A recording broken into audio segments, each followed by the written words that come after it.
the Motor City as the Eagles are on the road again, eager to get a win this afternoon as they take on a scrappy young Lions team to wrap up the month of October.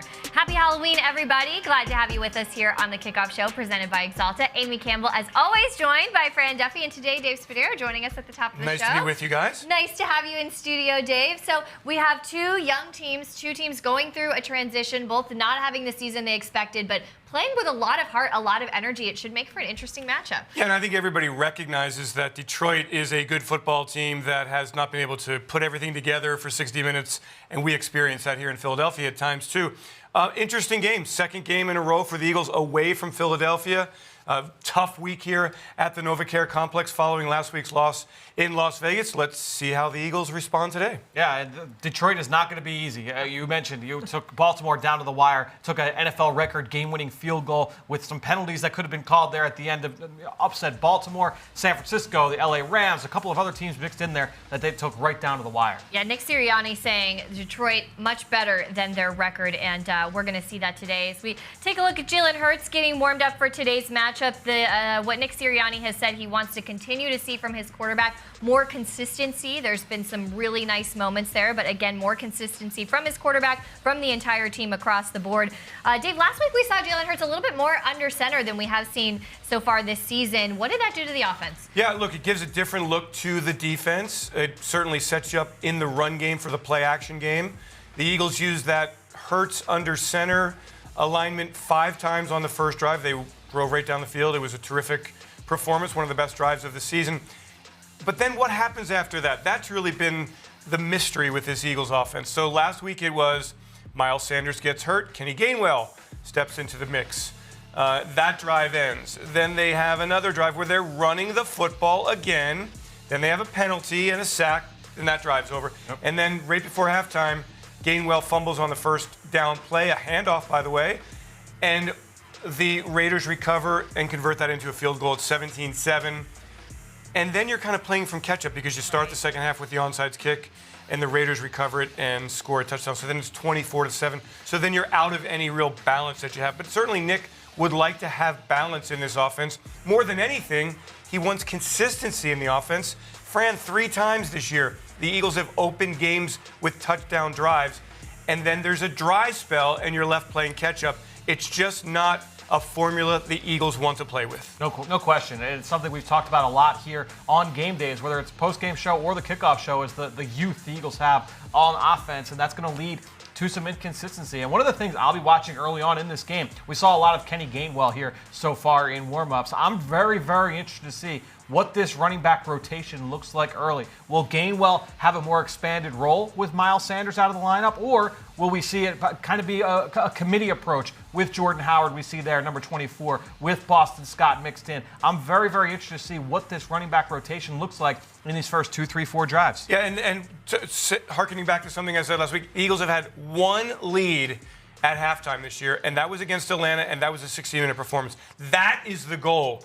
Get out to a lead and see how this team plays with an advantage. Well, and that opening drive last week, Dave, you mentioned it was really just flawless in every way. We saw everything we wanted to see. We saw the balance. We saw the run game get going. We saw Dallas Goedert get going. We just saw them firing on all cylinders. I'm especially excited to see what the Eagles do in the run game today. Jordan Howard has been one of my favorite players for a long time, and I know he's coming off the practice squad here, but he really was a big part of this Eagles run game. Last time he was here, I thought he added a dimension that they didn't have, some great balance. I think he's a great complement to the other backs here, and I think they could be a good challenge for this Lions defense. Yeah, it's interesting, Amy, because the Eagles, they acquired Jordan Howard after 3 really good seasons, one a Pro Bowl season in Chicago, where he was as productive as Ezekiel Elliott. I mean, the two of them were among the best running backs in the NFC. And he came in, and he and Miles had a nice thing going in 2019. That was a really good combination. The power of Sanders, or rather the power of Howard, the explosiveness of Sanders. And then he suffered that shoulder injury, that stinger. And he just hasn't been the same. The second half of 19 was just not a productive time for him when he was able to get back on the field. Miami last year didn't work out. He came back to Philadelphia, 7 carries, 27 yards, and has spent. And I thought, Fran, you agree with me or not, one of the most impressive players in training camp and in the preseason. Lighter, faster, more explosive. We thought he was going to make that roster, the 53-man roster. Instead, has spent the first 7 weeks of the season on the practice squad. So there is nobody on this field today who's hungrier to have success than Jordan Howard.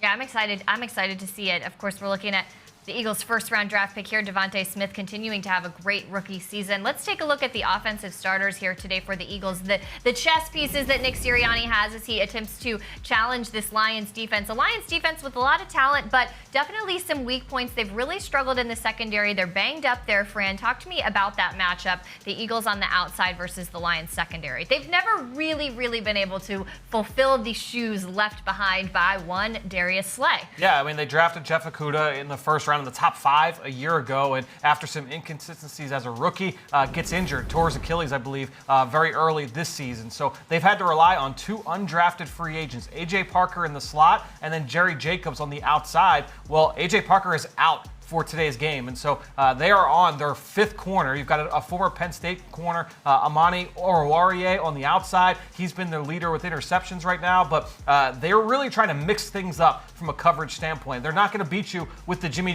Joes, so they're going to try and beat you with the X's and O's. That's kind of where they are right now as a football team on defense, because they just don't have the horses right now. A lot of injuries at all 3 levels. They do get Deshaun Hand back into the lineup here today, but still, this is a defense that is hurting. That said, they do a lot schematically, and so there's a lot to prepare for mentally here for the Eagles offense in this game. Fran, isn't it interesting that once again the Eagles are playing a team that's down with the cornerback situation? You know, and Jacobs, who's going to start, missed practice time during the week with an illness. So, I mean, it's been San Francisco had injury problems. Kansas City had injury problems in the secondary.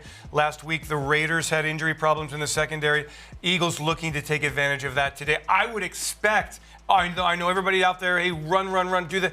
But you got to have explosive plays, and the Eagles should have opportunities to do that today. Yeah, the Raiders, like as you mentioned, the Bucs on Thursday Night Football a couple weeks ago, everybody missing these corners. So what will Devontae Smith do? You see Jalen Reagor there in the center of your screen. Will the Eagles be able to generate some of these explosive plays? There's Quez Watkins there, number 16. Will the Eagles be able to generate some of those explosives here against a depleted Detroit secondary? Well, and when you're looking at the Lions defense, statistically, they are towards the bottom of the league in many statistical categories. And in red zone defense, they are the worst in the NFL in red zone defense. Some opportunity there. An area that the Eagles actually have done pretty well in. They're 6th in the NFL in red zone efficiency. Jalen Hurts is 6th in the NFL in red zone QB rating. Dave, I got that from your story that you wrote this week on the Eagles website. But some opportunity there for the Eagles to execute in the red zone on offense. Yeah, and we are all looking at Jalen Hurts and scrutinizing every move, every breath that he takes.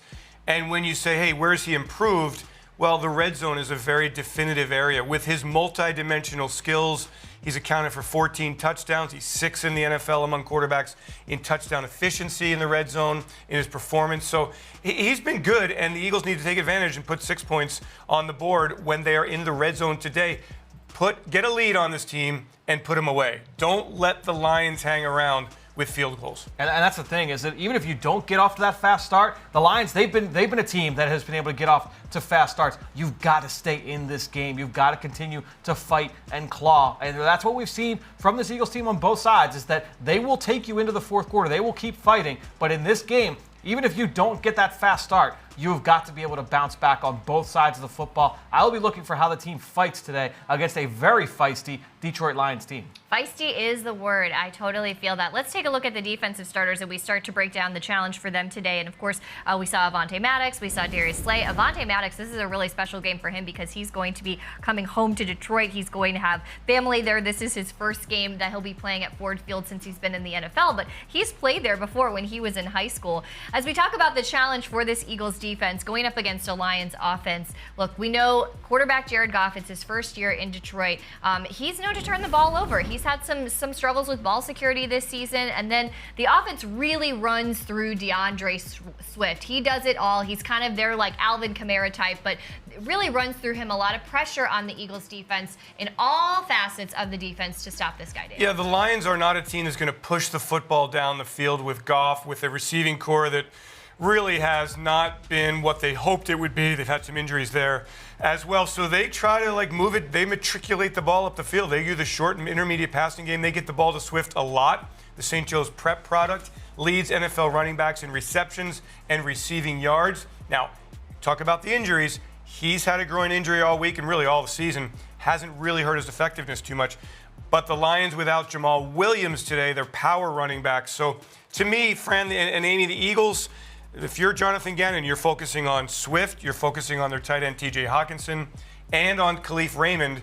The small wide receiver's been in the league, 5 teams, found a home here in Detroit, mostly a return man until this season, but he's been productive for Detroit's passing game. They're trying to get the ball out fast, and when you look at DeAndre Swift, he leads the NFL in yards after catch, regardless of player position, not just running backs, receivers, tight ends, everybody. That is DeAndre Swift, one of the best playmakers in the NFL right now. Now, without Jamal Williams, who's kind of the thunder in that thunder and lightning combo, I think that is really important here for this Detroit offense. You're missing some of the teeth in that run game. But I think when you look at Swift, you have got to keep him contained, and they find lots of ways to get him the football. Screen game, check downs, even just some predetermined throws to get the ball to him in space. That's what the Lions have excelled at this year. The Eagles have got to find ways to keep him contained.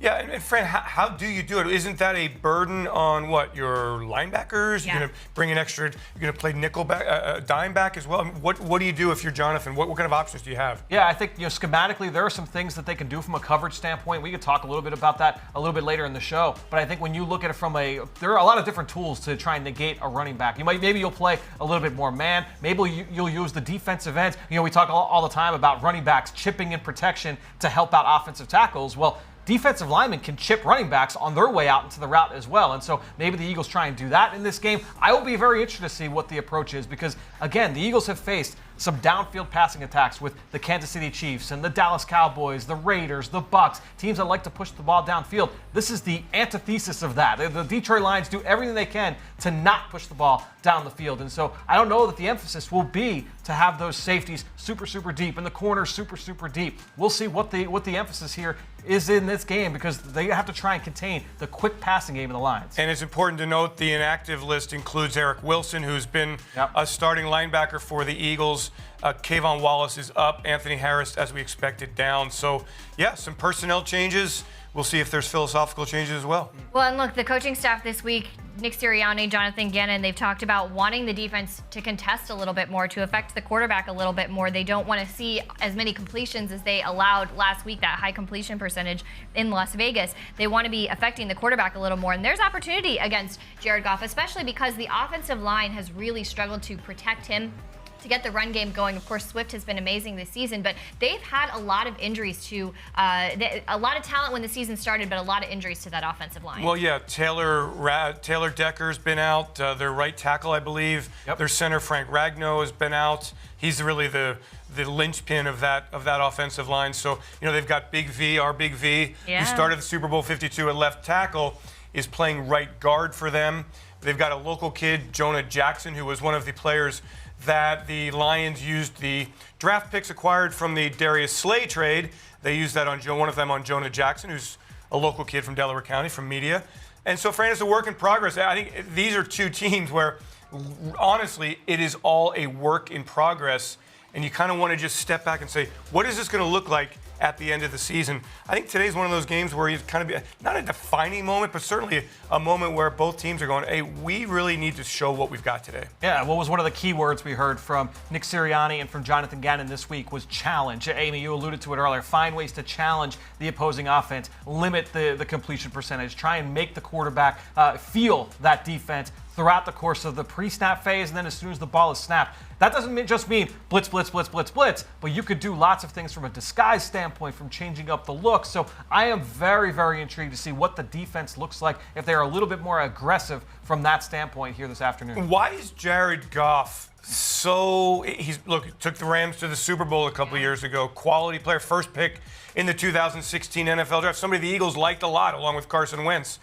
What has happened to him in the pocket? Why the lack of security with the football? 9 turnovers, I believe, through 7 games. Yeah, we've seen that right in the past where turnovers they happen in bunches, and there maybe not be one specific reason for making sure that those don't happen. But I think ultimately, when it comes down to it, Jared Goff is a guy that can execute a scheme at a high level. He can make any throw that you need from him. He definitely prefers to play a little bit more conservative. He likes the quick game. He likes getting the ball out of his hands fast. And so that's the way that the offense was kind of orchestrated for him the last couple of years for the Rams. That's why they ultimately decided they wanted to move on to really expand that offense with Matthew Stafford. On the Lions are -3 in turnover differential. The Eagles have had an interception in 4 straight games. We'll see if they can make it 5. I don't want to understate the importance of discipline for this Eagles team today. Offense, defense, special teams. But look, we've seen this Lions team. We've talked about how they're scrappy. We've talked about how they're feisty. They are also full of tricks. Last week, executed an onside kick. They executed 2 fake punts last week. They are going to be going for it. The Eagles are going to have to be really, really disciplined and not fall for any of that stuff. And please note, Dave Phipp, the former Eagles special teams coordinator, now the Lions special teams coordinator, will not be active for the game, will not be on the sidelines for this game because of the COVID-19 protocol. So, yeah, I mean, generally, as Nick noted on Friday, when you show a trick play, that's kind of one and done. Right. That said, when you're 0-7, I think all of that conventional wisdom goes out the window, Fran, right? You're going to go for it on 4th down. You're going to trick them where you see a look that you like. You're going to go for it. And that's the thing. I think a lot of people have thrown out the term desperation with this Lions team. I look at it as urgency. They are really gunning hard for that first win. And that's not just in their play calling and their decision to go for trick plays and go for it on 4th down. It's the way that they play. It's their personality. And that's matched by Dan Campbell and Anthony Lynn and that coaching staff. That is a tough, hard-nosed team. They are going to fight you every single down. And that's the way that they play. That's the way that they game plan. The Eagles have to be ready for that today here against the Lions. Yeah, it's this identity that they're building there with Dan Campbell and Dave. I think we're starting to see the Dan Campbell fingerprints all over this team. Yeah, tears, because he's an emotional guy and he wants his team to play. His NFL career was defined by toughness and emotion and grit and being just a hard-nosed guy, and that's what he wants to see from his Lions team. And it's look, they've got a bunch of draft picks coming up. These are 2 teams. It's really interesting. A lot of parallels in that, look, the Eagles win the Super Bowl and then they transition the roster.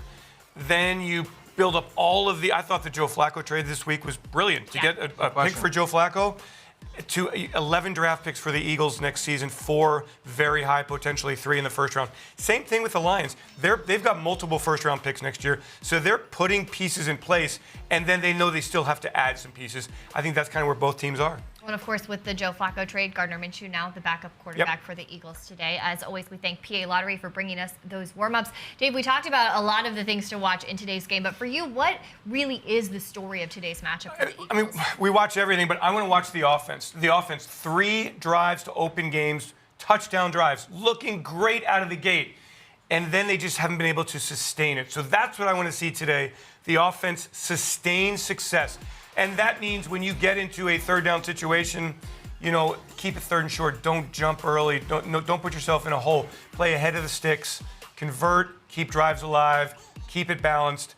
Everything will work out fine. Take a lead into halftime. The only time the Eagles have done that this year is the Atlanta game once again, and that's the most complete game they've played. So I'm looking for offensive consistency above everything else. And Dave, is there one key area where you're looking for the Eagles to execute that would lead to a victory today? Yeah, I mean, look, I think we talked about it. DeAndre Swift is such a versatile player for the Lions, the St. Joe's Prep product. Georgia stud, NFL baller. Got to take the ball out of his hands as much as possible. Interested to see how Jonathan Gannon does it. The Lions are going to force the ball to Swift. How do the Eagles counteract that? Limit his effectiveness. Yeah, this entire offense really does run through him in the run game and in the passing game. Fran, what about for you? The Eagles leave Detroit today with a win, if what? To me, I think a lot of it will boil down to 3rd down. We talked about the success that Jalen Hurts has found in the red zone, but the other area of situational football that has not been as fruitful has been the money down, has been 3rd down. The Eagles have struggled in that area of the game. A lot of that is due to the inconsistencies on 1st and 2nd down, but the Eagles just have not been able to consistently execute on 3rd down. It's the most important down on football. If you are going to sustain drives and play complementary football, help your defense out, stay on the field on offense, and try and build on some of those long drives. And guys. you're right. right. It's first and second down Yeah. where they're putting themselves in the hole and they're facing third and long, and it just does. You can't play in third and long situations offensively. Well, and I'm looking at the defense, what this coaching staff is looking for today, contesting against Jared Goff, who we talked about it earlier. He's had trouble keeping the ball safe this season. He leads the league in fumbles with 3. He's thrown 6 interceptions. If he is uncomfortable, he will turn the ball over. There's some opportunity there for the Eagles that they've talked about. Turnovers are coming in bunches. They have 4 games straight with an interception. They're trying to make it 5 today. Would be, I think, even a little poetic if we saw Darius Slay get 1 from Jared Goff. But he'll make some mistakes if he's uncomfortable. Yeah, and he's very talented. I mean, Yes. let's not underestimate just how good he is if you give him time to throw the football. I just think you want to see him sweat. Yep. Yes, love it. You want to see him Josh Sweat. Josh Sweat. Yeah. Oh, look, we'll get a pressure from Josh Sweat, an interception to Darius Slay. That is poetry. Okay. Dave, thanks so much for joining. All right, Love the festive tie. Go today, Birds. too. Go It's Halloween. Birds. Yeah. All right, time to check in with more of our team. Eagles legends Merrill Reese and Mike Quick are at Lincoln Financial Field. They are giving us their players to watch in today's matchup. Thanks, Amy. What we'd most like to see today is a much-needed Eagles win. But to individualize it, Mike, who is the Eagle you'll be focusing on? I think today we're going to see Jordan Howard for the first time this season, and I know when they get into that red zone area and those third and short situations, that's the type of guy that you want to have the ball in his hand. So I think we're going to get a little Jordan Howard today. Okay, I'm not going to be tricky. I'm not going to be complicated. The guy I am most focused on is Jalen Hurts. It all starts with Jalen Hurts. He needs a solid, consistent performance. Back to you, Amy. The Philadelphia Eagles and Axalta Coating Systems have built a roster of all-pro teachers. Go to philadelphiaeagles.com/Axalta All-Pro Teachers to view this year's outstanding recipients. Eagles fans, score official NFL gear every week just by drinking Pepsi. Purchase Eagles Pepsi bottles or packs, scan the code to start building points, and redeem them for Eagles gear or a shot at the grand prize every single week. Visit madeforeagleswatching.com for rules and to enter. Well, when adversity strikes in the NFL, it is the team's leaders who can make the biggest impact in righting the ship from within. Rodney McLeod has always embraced this role in the Eagles locker room, and the veteran safety knows from experience that perseverance will lead to good things. He joins Mike Quick for this week's one-on-one interview presented by Ponla Hockey. Joining me now is Rodney McLeod. Rodney, thanks for joining us. Thanks for having me, man. You're involved in fashion and sneakers meeting philanthropy. Can you tell us a little bit more about that? Yeah, so my wife and I, we thought it would be a great idea to host our first fundraiser event surrounding sneakers. We both have a passion for fashion, but more so everybody has that favorite sneaker that's still in their closet that they love dearly and bring out very often. So it was a great way for us to create unity. You're always doing a lot in the community, and we really do appreciate that. Now to the football. You spoke to the team after the game in Las Vegas. Why? And what was your message? Yeah, I mean, my message was simple. I think in order to get the results that we all are hoping for, we have to put in the work, right? And not saying that we haven't been doing that, but we have to reevaluate ourselves and look closely, because that's the only way this thing's going to get fixed is through us as players. Regardless of what, a coach's scheme is, at the end of the day, we as players bring that to life. And so I just wanted everybody to hear that. I wanted to voice that because we have the power to change. Rodney, how important is that coming from the veteran players when you're in this adversity? How important is what you just did and said? It's huge. Not many have gone through it, but, we've, over the years, man, we found ourselves in some situations that we never envisioned, but we found a way to overcome a lot of those challenges and persevered. And so this is just another challenge that we have to face head on. And the only way you do it is like I said, is the grind, man. And I wanted to just be a veteran and speak out on that and then let them know that, man, I believe in everybody in this room. We have enough here. And so if we all continue to just believe in one another, lean on one another, man, we'll come out and we'll get back to where we want to be. Nick Sirianni, after the game, said that you guys need to challenge more. How do you interpret that? Be more aggressive, and us just And that's not necessarily just from a coverage standpoint. That's the way that we approach a block. That's the way that we approach a tackle, population to the ball. Just really, getting back to having that aggressiveness and that sort of attitude that you look for, in a top-tier defense. When you look at the Detroit Lions, T.J. Hawkinson, DeAndre Swift, Jamal Williams, the guys that they have, they're skilled guys. What's the big challenge in slowing down that offense? They do a good job at getting them the ball in space. And one of the things I just talked about is how we tackle, how we need to be aggressively getting to the ball, and so that's going to be big for us this week. Thanks, Rodney. Good luck in Detroit. Appreciate you, man. Of course, Rodney McLeod has been with this team for a long time. He's one of the leaders in this defense. How big of a presence can that be to have that type of veteran leadership in the back end of your secondary? It's huge, and it's not just about on the field, making sure that you execute your assignment, but also from a communication standpoint. The Eagles play so much zone coverage, and zone coverage is a lot about communication and feel and all those guys working in unison. So not only does that help Anthony Harris and Marcus Epps and Kayvon Wallace, the guys that are playing next to Rodney McLeod, but that helps the corners, that helps Avonte Maddox in the slot, that helps the linebackers. So having that steady presence, that steady voice back there in that defense, that is huge for, and that's the impact that Rodney McLeod can have. Of course, and also Kayvon Wallace back from IR today as well. Let's talk a little bit about the matchup for Rodney today. The word of the week for this defense is contest. What is the matchup and the role for Rodney McLeod today against the Lions? Well, and that's the thing. It's like I said, it's not necessarily a man-to-man coverage defense. And so when you have that zone defense on the back end,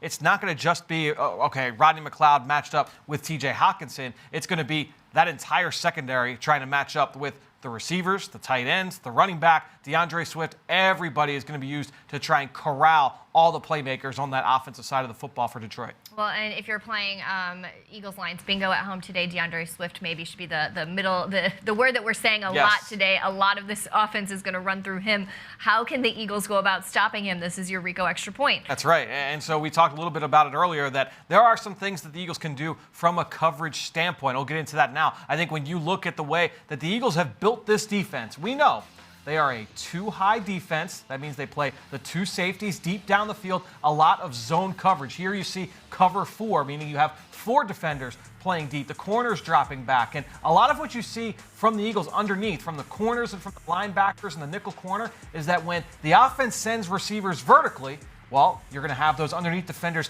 carry those receivers. And now that creates voids underneath. And we see the running back checkdowns, the tight end screens. The Eagles have faced more screens than any team in the NFL so far this season. So that's the big adjustment here for this game, because we saw plays that looked just like this last week against the Raiders, where they would lift the coverage and then hit underneath. Well, that's the way Detroit likes to play. So what's the adjustment? You can play cover two. You can have those corners squat on some of those quick throws, play five across underneath. You might even say, hey, we want to keep three defenders deep and play cover three cloud. You could just execute different coverage techniques to keep those corners underneath. And I think a lot of people will say, oh, why would you play cover two against a team that likes to run the football and get those quick throws out? Remember, cover two, the Tampa 2 defenses that Tony Dungy and Lovie Smith, those guys brought into the league, they were to stop the West Coast offense. That was quick game throws, running backs involved in the pass game. So when you're going up against DeAndre Swift, yeah, maybe you'll go man-to-man. Maybe you'll try and do some different things. We talked about it earlier with Dave. But also, don't be surprised if the Eagles say, we want to stay true to our identity. We still want to play two high defense. We still want to play a lot of zone. Well, let's play cover two, and let's keep those corners underneath with eyes on the ball carrier. Yeah, certainly going to be interesting to see how the Eagles go about scheming against a player like DeAndre Swift against this Lions offense. Yep. It's going to be something interesting this afternoon. Of course, be sure to tune in as soon as the game is over. For the post-game show presented by Rico, we'll hear from coach and players live, as well as instant analysis and reaction of today's matchup. And for now, we look to see if the Eagles can leave Detroit with a win on the road, bring it back home to Philadelphia with a win. Happy Halloween, everybody, and fly, Eagles, fly.